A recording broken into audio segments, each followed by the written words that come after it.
کہ حضرت عمر فاروق رضی اللہ عنہ غصے کی حالت میں حضرت فاطمہ زہرا کے گھر داخل ہوئے اور قسمیں کھا کر کہنے لگے کہ میں اس گھر میں جمع ہونے والے تمام لوگوں کو جلا کر راکھ کر دینے کا حکم جاری کرتا ہوں۔ یہ مصنف ابن شیبہ کی روایت ہے۔ اس میں ایک راوی ہے محمد بن بشر بن الفرافسہ العبدی۔ یہ وہ راوی ہے کہ جس کو امام یحییٰ بن معین کہتے ہیں کہ یہ سکہ ہے تہذیب الکمال میں، اور امام ابن حجر عسقلانی کہتے ہیں کہ یہ سکہ حافظ ہیں، اور امام ذہبی نے ان کو سبت کہا ہے۔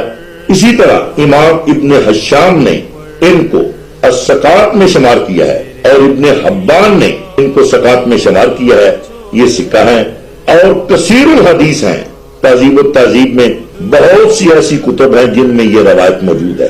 جب اتنے ہمارے اہل سنت والجماعت کے علماء اس روایت کو مان رہے ہیں اور اس راوی کو سکہ مان رہے ہیں، اب قیامت تک لوگ اسے جان نہیں چھڑا سکتے۔ اعوذ باللہ من الشیطان الرجیم، بسم اللہ الرحمن الرحیم۔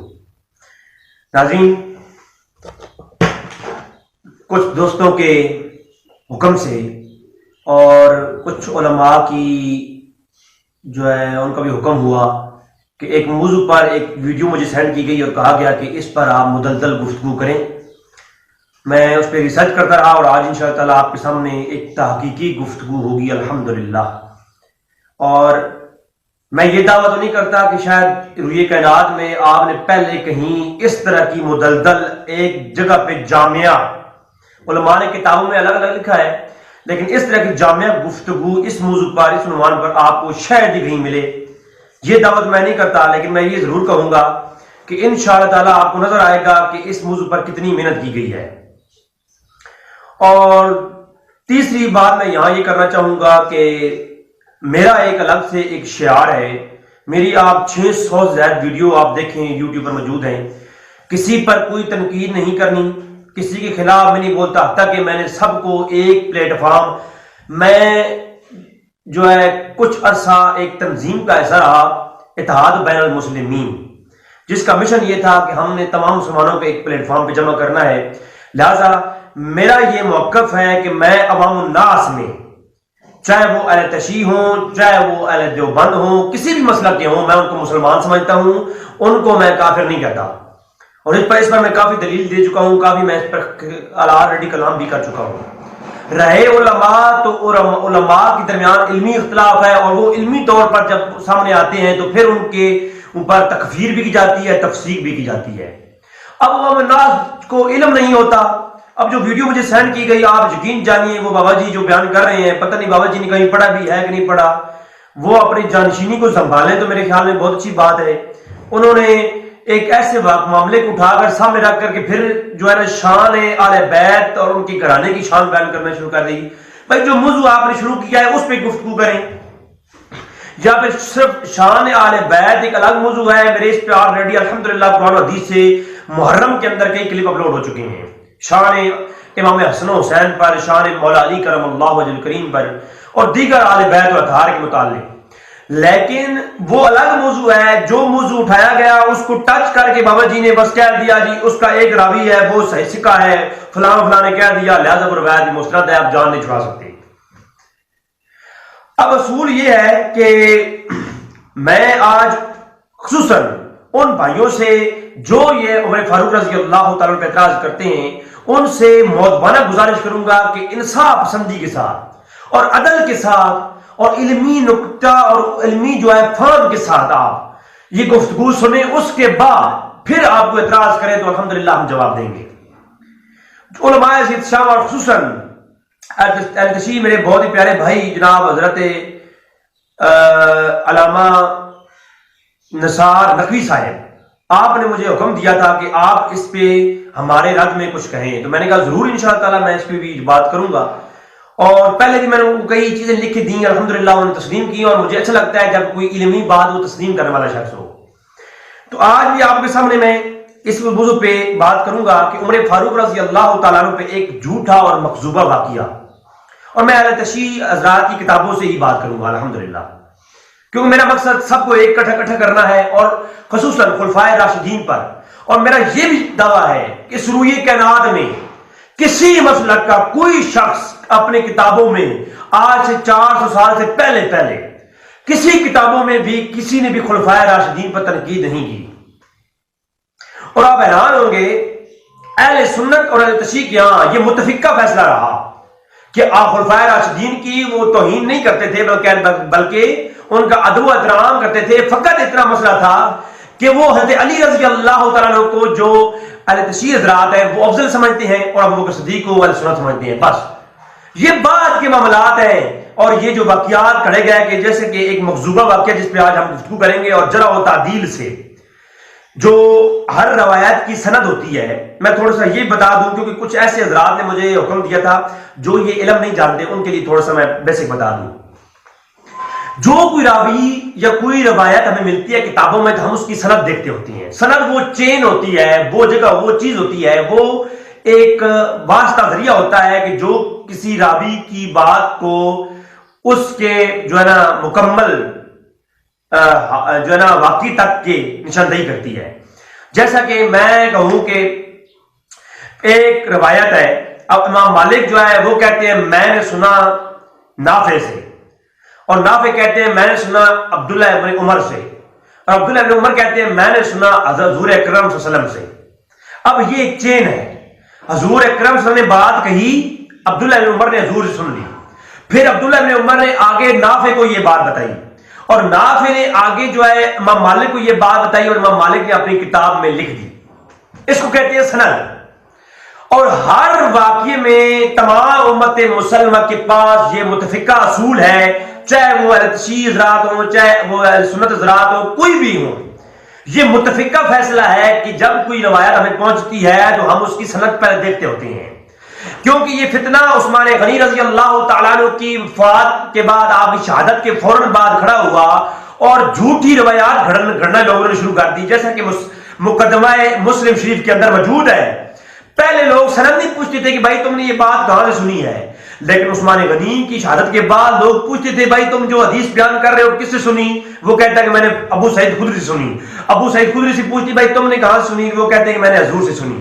تو یہ چین جو ہے اسے کہتے ہیں سند. یہ لوگ پوچھ کر کے پھر بات کیا کرتے تھے.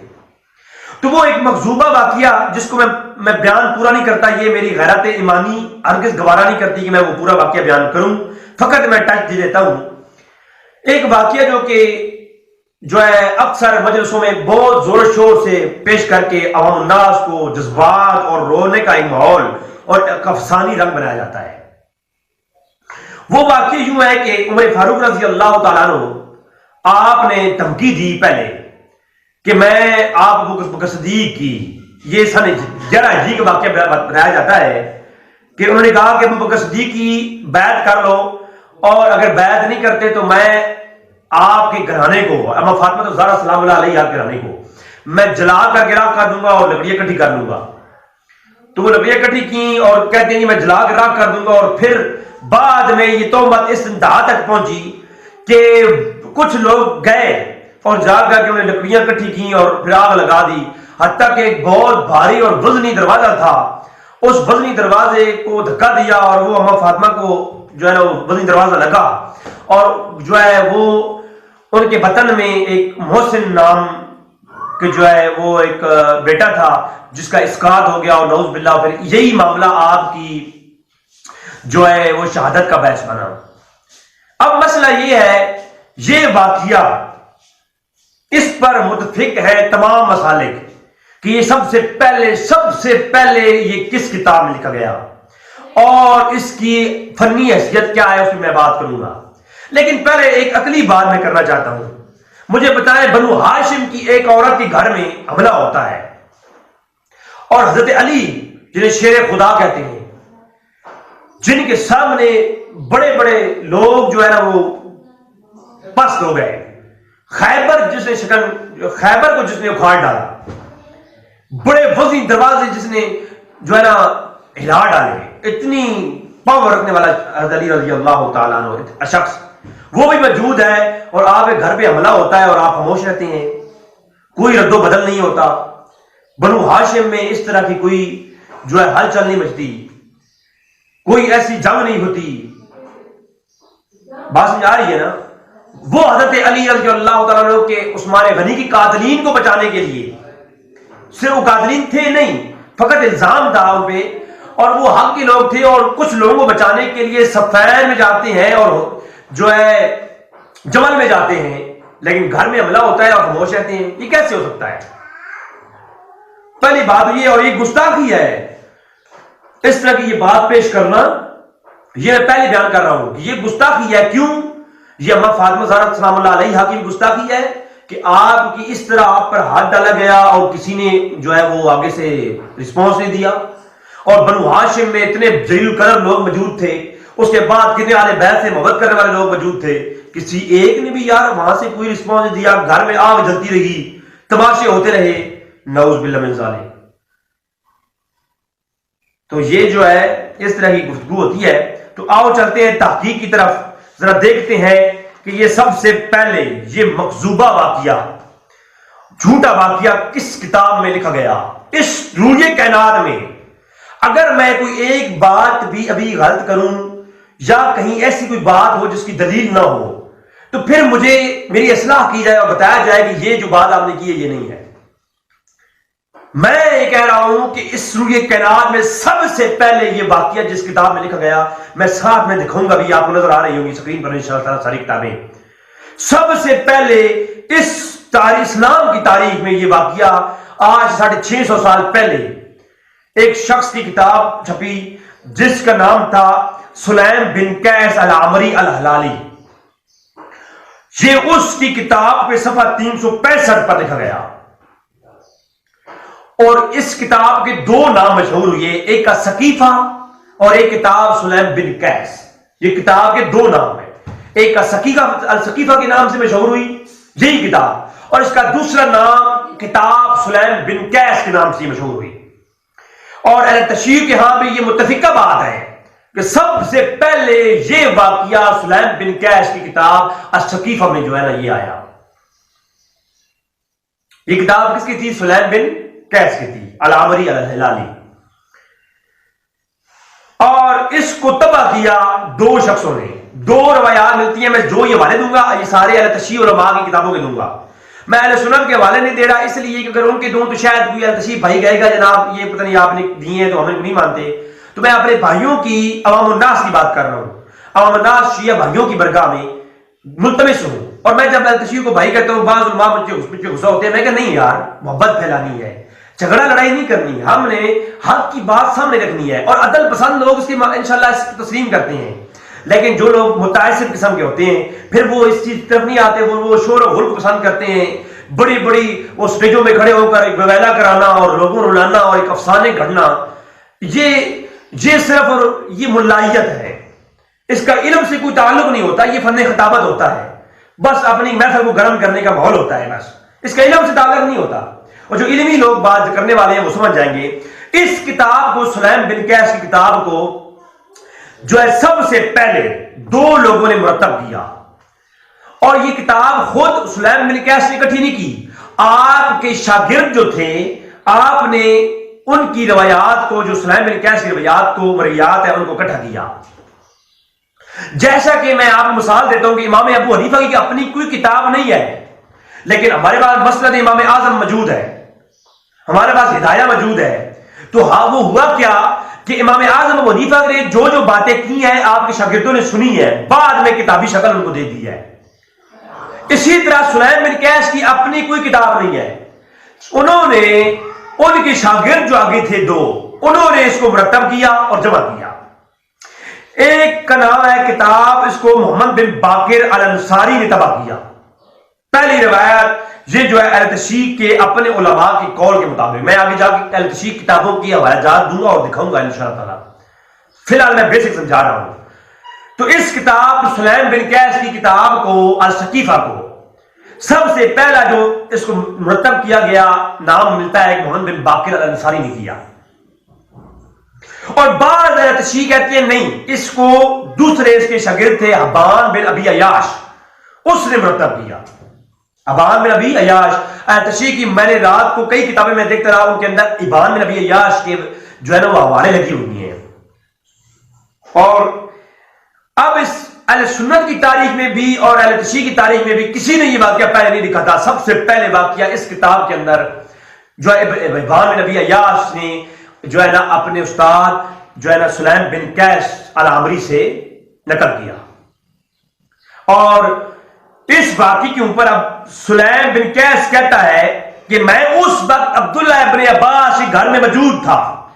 حبان بن ابی عیاش کہتا ہے میں نے اپنے استاد سلیم بن قیس سے یہ بات سنی. سلیم بن قیس کہتا ہے کہ جو ہے اس وقت میں عبداللہ ابن عباس کے گھر میں موجود تھا جب یہ واقعہ پیش آیا.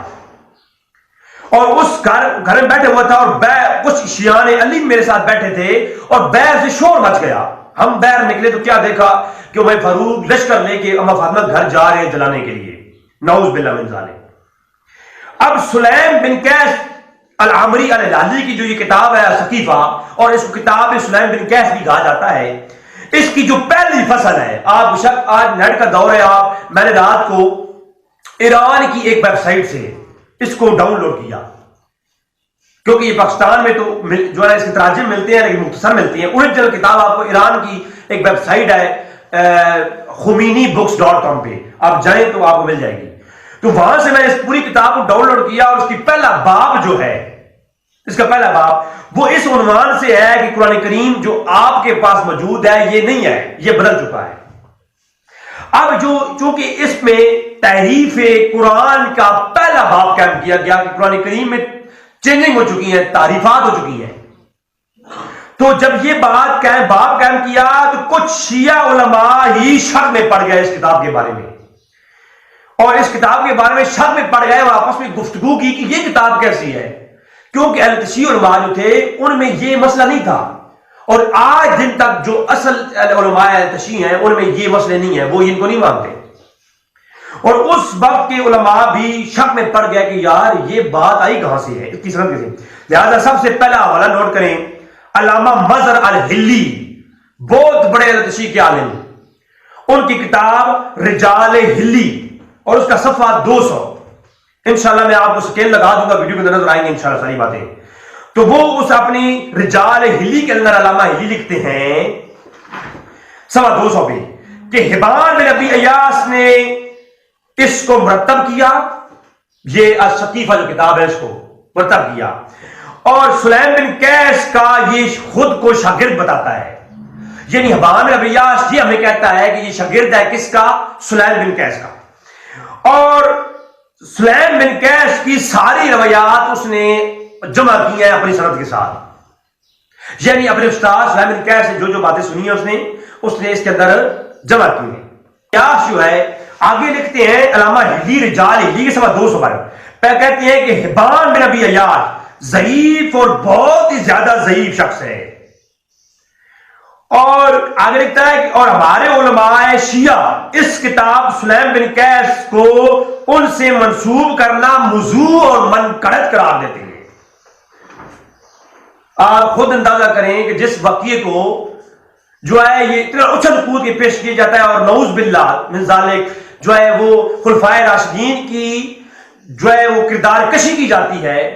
اب انہی کے جو اصل مستند علماء ہیں وہ اپنے اسماء الرجال کی کتابوں میں لکھتے ہیں، یہ اسماء الرجال کی مستند کتاب ہے اہل تشیع یہاں، وہ یہ لکھتے ہیں کہ جس سلیم بن قیس کی کتاب جو منسوب ہے کہ جمع کی ہے ان کے شاگرد نے حبان بن ابی عیاش نے، وہ سخت ضعیف ہے، اور اس کتاب کو سلیم بن قیس پر منسوب کرنا موضوع اور منقرض ہے.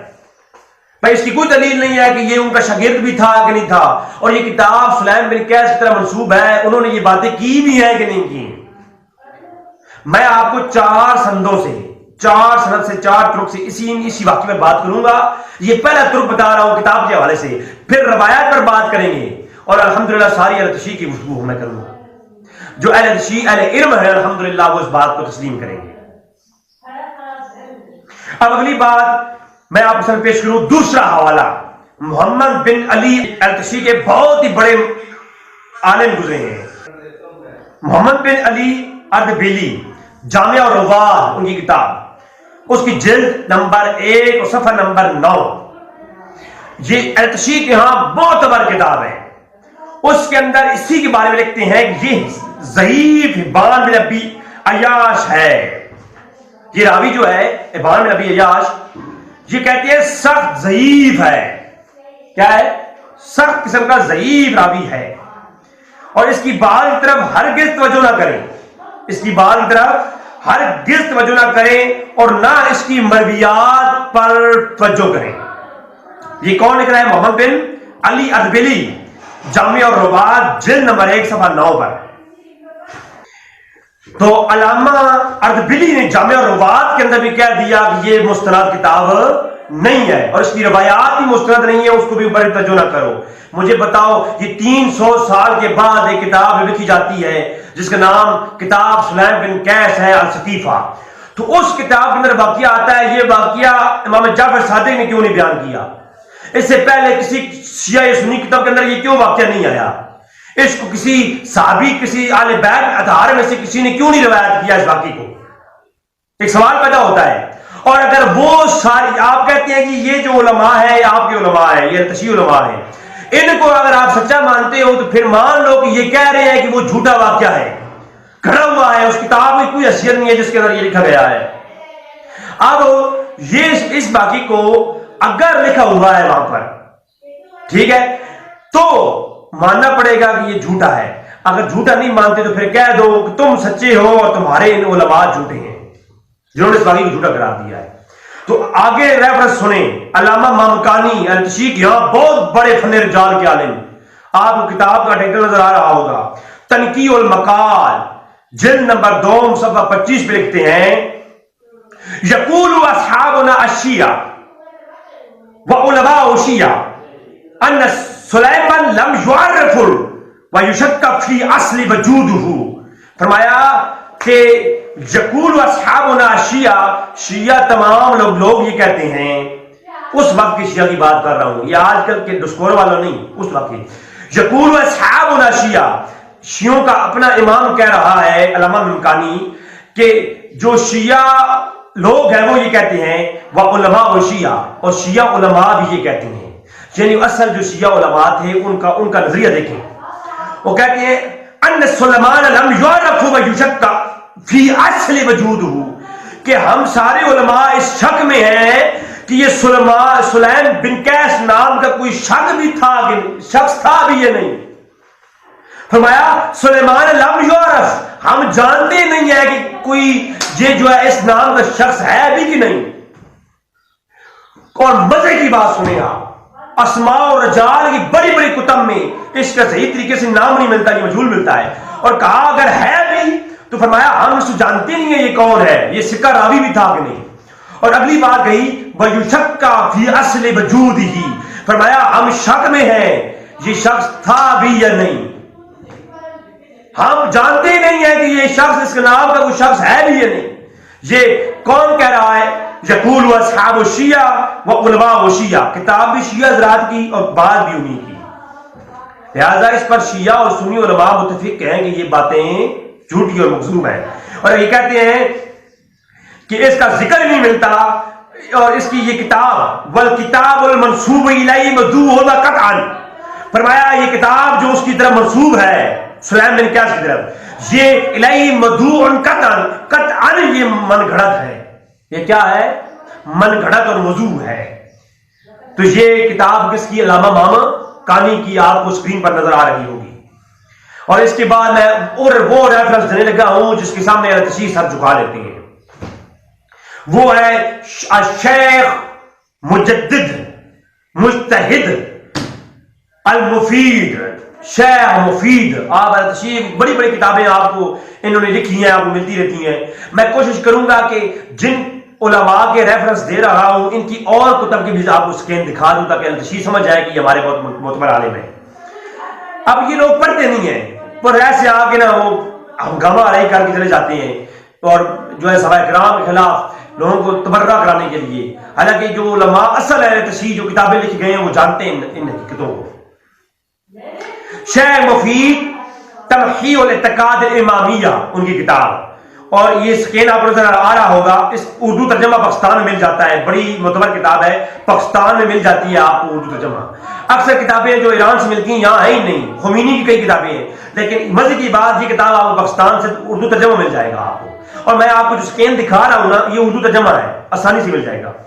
صفحہ 150 پہ لکھتے ہیں ھذا الکتاب غیر مسوق بہ, ھذا الکتاب غیر مسوق بہ, یہ کتاب کل غیر سکہ ہے, اس کی کوئی اصلیت نہیں ہے. یہ کتاب کیا ہے؟ کل غیر سکہ کتاب ہے. اور فرمایا اس کتاب یہ دیندار شخص کو اس کتاب سے اور اس کی رویات سے بچنا چاہیے. اور ہم شک میں اس لیے مبتلا ہے کہ اس کتاب کے اندر پہلا باب تحریف قرآن پر ہے کہ یہ قرآن وہ نہیں ہے جو کہ نبی کریم پر اترا تھا, قرآن بدلا جا چکا ہے. تو اس کا پہلا باب اس عنوان پہ ہے. لہذا تشیع علماء علامہ مفید کہتے ہیں کہ ہم خود شک میں مبتلا ہیں کہ یہ کتاب آئی کدھر سے ہے, اس وجہ سے. اور یہ غیر موثوق کتاب ہے. ھذا الکتاب غیر موثوق بہ. اور آگے اگلا حوالہ سنیں, وقت نہیں ہے, میں جلدی جلدی وضاحت دوں گا. علامہ موصلی بہت بڑے علامہ گزرے ہیں تشیع کے. للہ ثم التاریخ, کتاب کا نام کیا ہے؟ للہ ثم التاریخ. اس کا صفحہ 83 ہے. لکھتے ہیں اما کتاب بن سلیم بن ابن قیس وہو مکذوب علی سلیم بن قیس وعدہ حبان بن ابی عیاش. کہا کہ علامہ موصلی کہتے ہیں للہ ثم التاریخ کے اندر صفحہ 83 پر کہتے ہیں یہ حبان ابن عیاش کی طرف جو منسوب ہے کتاب سلیم بن قیس وہو مکذوب, یہ جھوٹ ہے. یہ کیا ہے؟ جھوٹ ہے. علی سلیم بن قیس, سلیم بن قیس کی طرف یہ جھوٹی کتاب منسوب ہے. سلیم بن قیس کی کوئی ایسی کتاب ہے ہی نہیں جو جس کے اندر ایسی مرویات ہو. لہذا وعدہ حبان بن ابی عیاش, جو حبان بن ابی عیاش سے منسوب ہے, یہ جھوٹ کا پلندہ ہے. اب یا تو یہ کہیں کہ تشیع کے علماء پاگل تھے, علم نہیں تھا ان کے پاس. میں تو ان کو عالم سمجھتا ہوں, بہت بڑا تشیع کیا, اور اصل میں عالم گزرے ہیں. یعنی کتابیں آپ پڑھیں, آپ یقین کریں گے سنیوں والا یہ کتاب ملے گا. اور آگے چلیں آپ. حبان بن ابی عیاش کہتا ہے کہ میں اس وقت مجھے جو ہے سلیم, اچھا اب اگلی بات میں کرنے لگا ہوں. یہ تو بات تھی اس کتاب کے متعلق, اب اگلی بات کرتے ہیں. حبان بن ابی عیاش کہتا ہے کہ مجھے اپنے استاد سلیم بن قیس نے بتایا کہ جب عمر فاروق نے حملہ کیا تھا اس وقت ہم عبداللہ ابن عباس ہی گھر میں موجود تھے. بات میں آ رہی ہے؟ اس وقت ہم کہاں تھے؟ عبداللہ ابن عباس کے گھر میں میں موجود تھا. سلیم بن قیس کہتا ہے میں اس وقت عبداللہ ابن گھر میں موجود تھا جب یہ حملے کے لیے لوگ گئے. اور یہ بات اس نے بتائی اپنے شاگرد حبان بن ابی عیاش کو, اور حبان بن ابی عیاش نے اس کتاب کے اندر نقل کی ہے. اب مزے کی بات سنیں, اسی کتاب کے صفحہ 53 دیکھیں. یہ آپ کتاب پڑھیں سلیم بن قیس الثقیفہ. اس کتاب کے صفحہ 53 میں لکھا ہوا ہے کہ سلیم بن قیس ان دنوں مدینہ میں تھا ہی نہیں. سن 11 ہجری کا واقعہ ہے. یہ سن 11 ہجری کا واقعہ ہے. اور سن 11 ہجری میں سلیم بن قیس کہتا ہے میں ان دنوں میں بیٹھا ہوا تھا عبداللہ ابن عباس کے گھر میں جب حملہ ہوا. حالانکہ سن 11 ہجری میں سلیم بن قیس جو ہے وہ مدینہ میں تھا ہی نہیں. آپ اسماء و رجال کی اور تاریخ کی جتنی کتب ہیں وہ اٹھا کے دیکھ لیں, کسی ایک میں بھی آپ کو ملے گا نہیں کہ سلیم بن قیس ان دنوں مدینہ میں تھا. اور میرا یہ چیلنج ہے اور دعویٰ ہے کہ مجھے ثابت کر کے دیں کہ سلیم بن قیس جو راوی ہے اس واقعے کا وہ ادھر تھا ہی نہیں.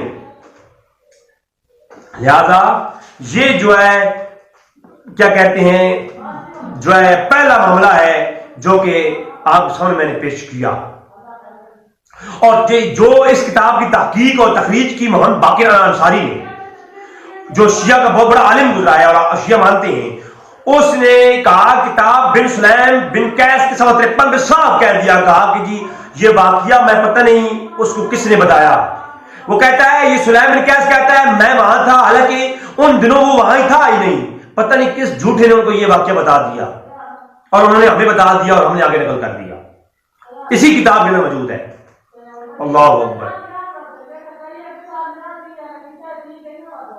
اور دوسری بات میں عرض کروں, میرا ایک دعویٰ اور ہے.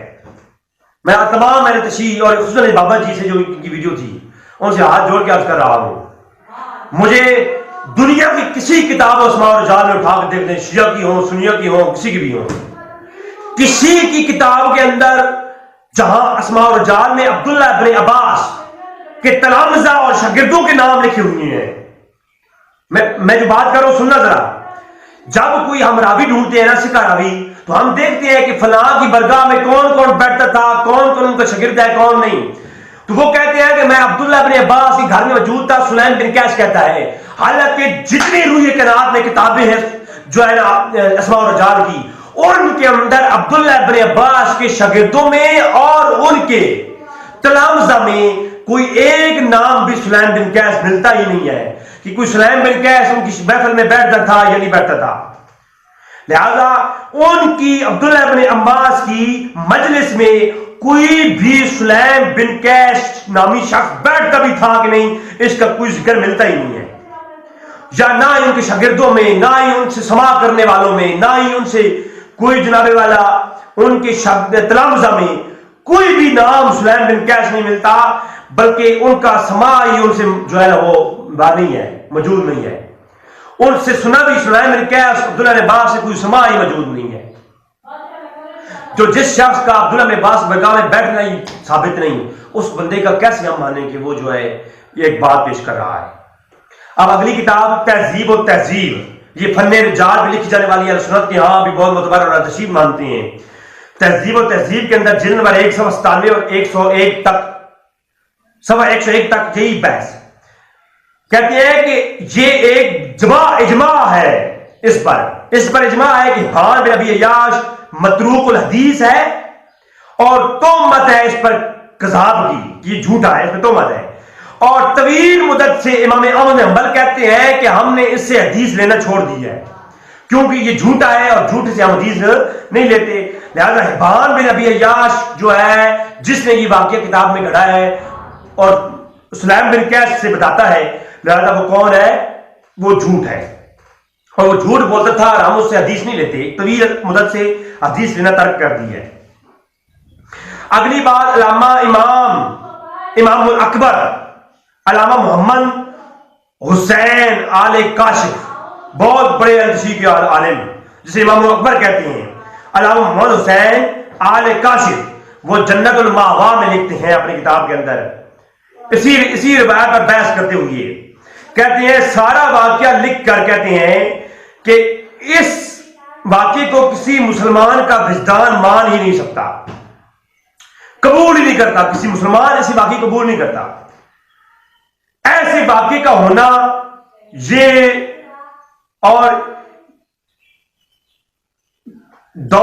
واقعے کا ہونا عقل تسلیم نہیں کرتی. اور دور جاہلیت میں بھی اگر کسی عورت کے ساتھ عرب کے اندر ایسا کچھ کیا جاتا تو لوگ اس کی جو ہے اس کا رد کرتے تھے، کافر بھی رد کرتے تھے. اور یہ مسلمانوں کی بیٹی کے ساتھ ایسا ہو اور مسلمان خاموش نہ ہو، ایسا ممکن نہیں ہے. لہذا یہ جھوٹا اور مکذوبہ ہے. اب آتے ہیں اس طرح کی یہ بات کہتے ہیں کہ جی یہ واقعہ اہل سنت کی کتابوں میں موجود ہے. کہاں موجود ہے؟ اہل سنت کی کتابوں میں موجود ہے. اور یہ کہا جاتا ہے کہ اہل سنت کی کتابوں میں جب یہ واقعہ موجود ہے تو پھر اس کو اہل سنت مانتے کیوں نہیں ہے؟ میں اس کے ساتھ اس کے اوپر تھوڑی سی بات کر کے واپس جانا چاہوں گا. اب ہم جو ہماری گفتگو ہے وہ اہل تشیع کی کتب سے ہم بتا چکے کہ سب سے پہلے یہ جھوٹا واقعہ کہ عمر فاروق نے محمد گھر جلایا، یہ جھوٹا واقعہ اہل تشیع کی بے شمار کتب میں یہ بیان ہو چکا ہے کہ وہ جھوٹا راوی ہے حبان بن ابی عیاش، اور اس کو سلیم بن کیس طرح منسوب کیا جاتا ہے. اور سلیم بن کیس کی کتاب الثقیفہ یا کتاب سلیم بن کیس ایک جھوٹی کتاب ہے.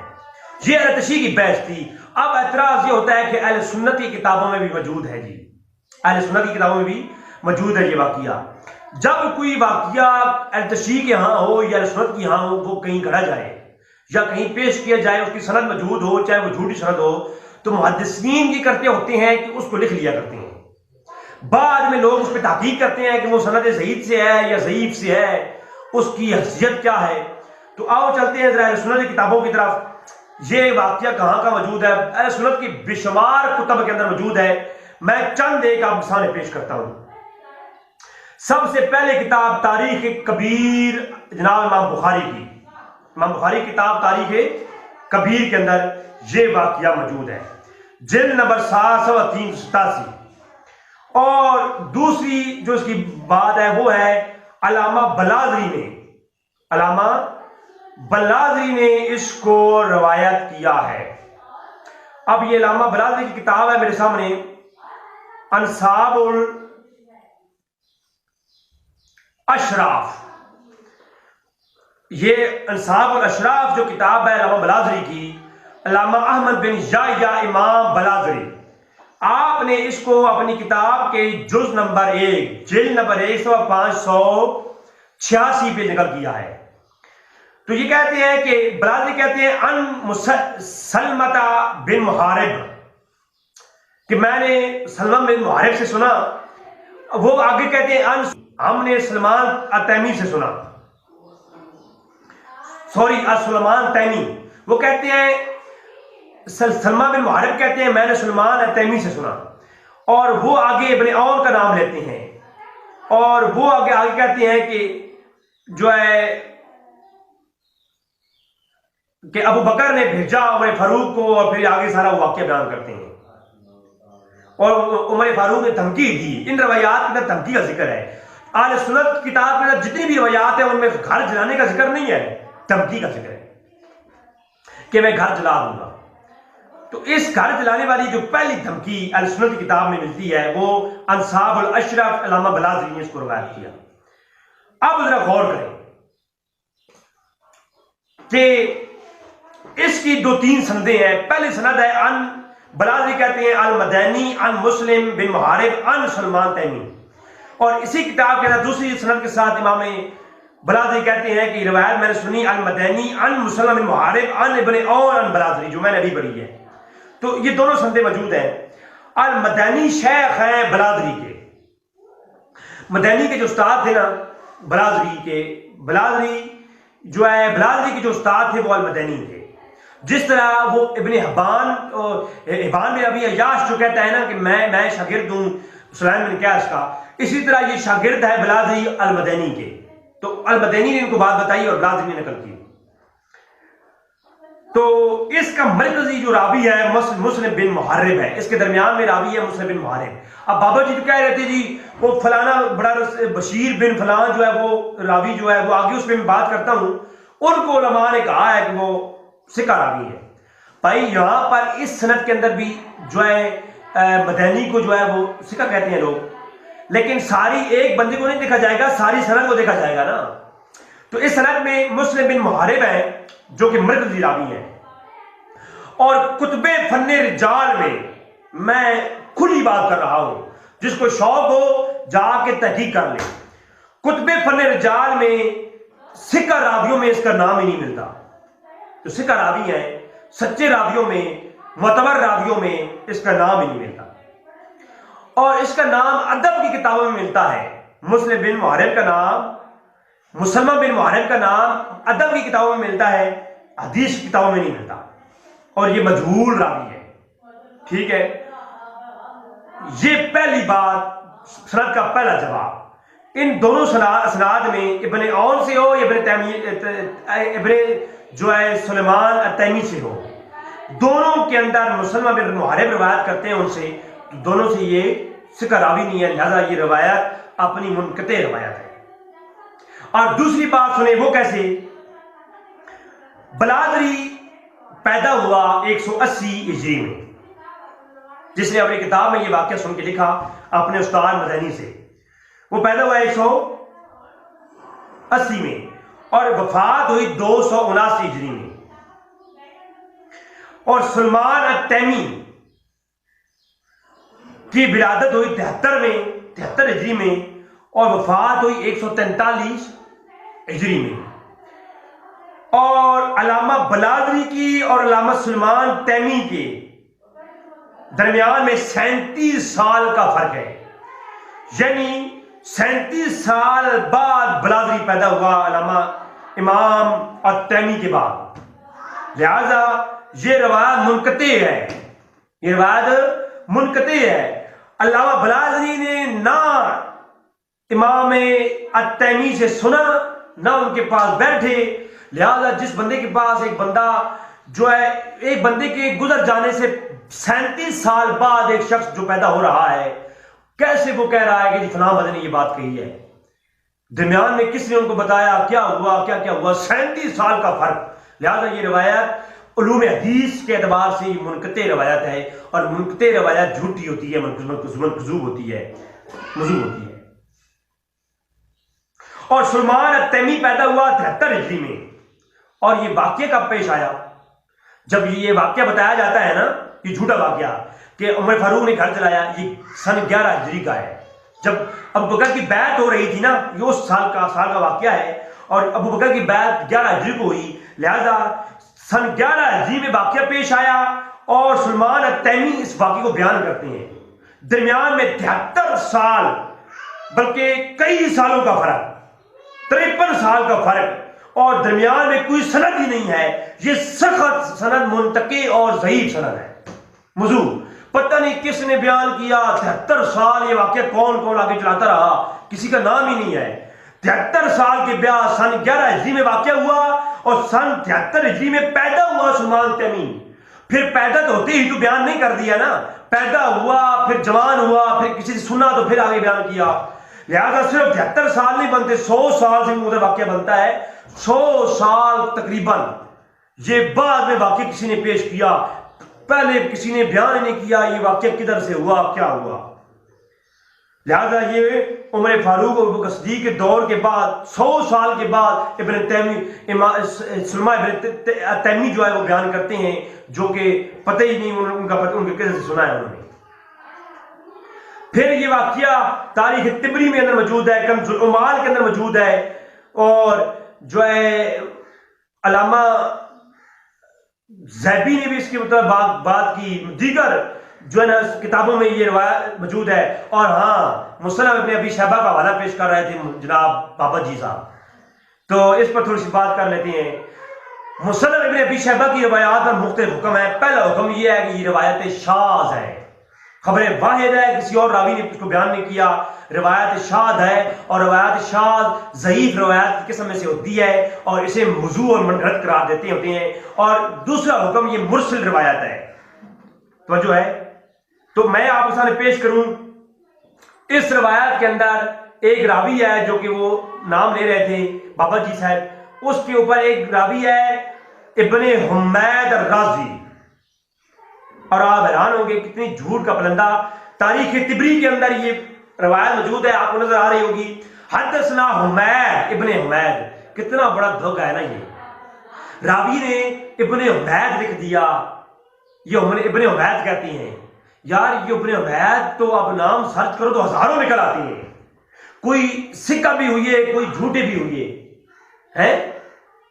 پورا نام بتاؤ نا، پورا نام اس بندے کا کیا ہے؟ میں ساری رات لگا رہا اور میں نے سرچ کی تو معلوم ہوا کہ یہ ابن حمید جو ہے، حدثنا ابن حمید، جس کا نام محمد بن حمید الرازی ہے۔ کون؟ محمد بن حمید الرازی۔ اور یہ چال ہے کہ ابن حمید کیا ہے کہ بات آگے چلا دیتے ہیں کہ ابن حمید نے کہا ہے کہ یہ واقعہ ہوا۔ بھائی ابن حمید پہلے چیک تو کرو، ابن حمید کون ہے؟ آپ شیعوں کی کتابوں میں دیکھو، اسم و رجال کتابوں میں، اور تہذیب الکمال علامہ مزی کی کتاب دیکھو، صفحہ 204 سے صفحہ 207 تک کہتے ہیں محمد بن ابن حمید حدثنا جریر عن مغیرہ عن زیاد عن کلیب، یہ سند ہے اس کی۔ کہتے ہیں اس میں ابن حمید جو ہے یہ محمد بن حمید رازی ہے، جو کہ کذاب تھا، اور اس کی روایات موضوع اور منکرت ہوتی ہیں۔ تو جب راوی حمید ہی کذاب ہے تو آگے بشیر جو وہ کہتے بابا جی کہتے سکر راوی ہے، ان کی بات بعد میں آئے گی، جس نے یہ روایت کیا ہے اور کتابوں میں لکھا گیا ہے اس کو تو دیکھو۔ طبری نے یہ واقعہ لیا ابن حمید سے، اور ابن حمید کذاب اور جھوٹا راوی ہے۔ یہ بات بھی ختم ہو گئی۔ اور چوتھی سند جو پیش کی جاتی ہے، کہتے ہیں ابن جرانہ نے زید بن اسلم سے روایت کیا ہے۔ بھائی زید بن اسلم تو جو راوی ہیں ہم اس کو معتبر مانتے ہیں، لیکن یہ ابن جرانہ کہتے ہیں میں نے زید بن اسلم سے سنا۔ اب تشریح کتابیں آپ اٹھاؤ، فن رجال کی جتنی کتابیں بھی ہیں دیکھیں آپ، تمام ابن جرانہ کے متعلق جو ہے شک میں ہیں۔ اب کوئی کہتا ہے ابن جرانہ جو ہے یہ نام اس پہ اتفاق نہیں ہے، کوئی کہتا ہے یہ ابن جیرانہ تھا، کوئی کہتا ہے ابن خنسانہ تھا، کوئی کہتا ہے ابن خنزابہ تھا، کوئی کہتا ہے ابن خزابہ تھا، کوئی کہتا ہے ابن خیرانہ تھا، کوئی کہتا ہے ابن خردانہ تھا، اور اتنا مجہول شخص ہے یہ ابن خنزابہ یا ابن جیرانہ، اس کا نام ہی نہیں ملتا، نہ ابن جیرانہ کی کوئی کتاب ملتی ہے، نہ اس کا کوئی نام ملتا ہے۔ لہذا اہل تشیع سے گزارش ہے کہ اس کو مجھے پہلے بتائیں کہ یہ کون ہے، پھر اس پہ بات کریں گے بعد میں۔ یہ نام ہی نہیں ملتا بھائی، کہاں سے آیا یہ؟ چوتھی سند یہ ہے، تو یہ بھی مجہول ہے، ختم ہے۔ ابن جیرانہ کے بارے میں کسی کو علم ہے مجھے بتائیں، اس کے اہل تشیع علماء خود کہتے ہیں اس بندے کو ہم جانتے ہی نہیں ہیں، تو اس نے واقعہ کہاں سے کھڑا؟ شیخ عباس القمی، شیعوں کا معتبر عالم، الکنہ الالقاب کی کتاب جلد 172 میں لکھتے ہیں یہ شخص مجہول ہے، اس کی کتاب کا نام غدر تھا یا غزر تھا، یہ کتاب کا نام بھی اس کا نہیں ملتا، لہذا یہ نام بھی مجہول ہے اور اس کی کتاب بھی مجہول ہے، شیعوں کے اپنے علماء کہہ رہے ہیں۔ لہذا تو یہ تھا سامعین، اس واقعے پر میں انشاءاللہ ایک گفتگو اور بھی کروں گا، اس پہ مزید طویل اور جرح و تعدیل کے حوالے سے۔ آج اس پر اختصار کرتے ہوئے کہتا ہوں کہ اس کو علماء اہل سنت کی کتابوں میں جو موجود ہے ان کی اسناد میں نے بات کی، اہل سنت کے اپنے علماء لکھ کر کہتے ہیں کہ یہ واقعہ ضعیف اور موضوع اور منقرض ہے۔ یہ تو اہل سنت کی ایک بہت بڑی اچھی بات ہے کہ وہ ہر بری بات، ہر جھوٹی بات کو لکھ کر بھی اس میں تبصرہ کرتے ہیں، تو ہمارے علماء نے اس کو لکھا اور بتایا کہ اس کی سند میں فلاں فلاں راوی ضعیف ہے، اور اہل تشیع بھی اس پہ متفق ہے۔ یہ پتہ نہیں آج کہاں کے اہل تشیع پیدا ہو گئے جو اپنے علماء کی کتابیں پڑھتے نہیں ہیں اور جا کے یہ بویلا کر دیتے ہیں۔ دعا ہے کہ رب تعالیٰ میں حق جانے کی توفیق عطا فرمائے۔